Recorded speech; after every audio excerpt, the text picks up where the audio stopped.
day, late at night, not okay.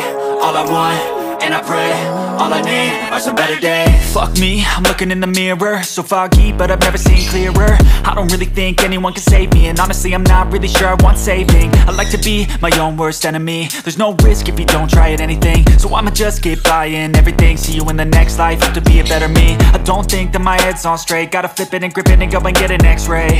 What's wrong with me? I just feel weight pushing on my chest and it squeezes till I suffocate. Better change my mindset, meditate. It's pretty cool that I'm alive and have better days. I could walk, see, hear, I should celebrate. Think I could change my mind, maybe elevate.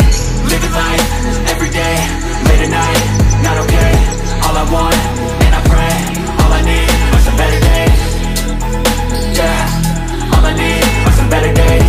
Cause all I want, and I pray, I believe in a better day. I'm kinda stuck between a rock and a hard place. Do I work hard, or live at my pace? You're only young once, yeah that's all great, but I also want a future where I'm okay. Living life is doing lots of cocaine. Wait no, it's living with no shame. Wait no, it's sleeping in on Sundays. I guess it's different for each of us and it's okay. Well I just wanna be happy, how to get there? Glad that you asked me.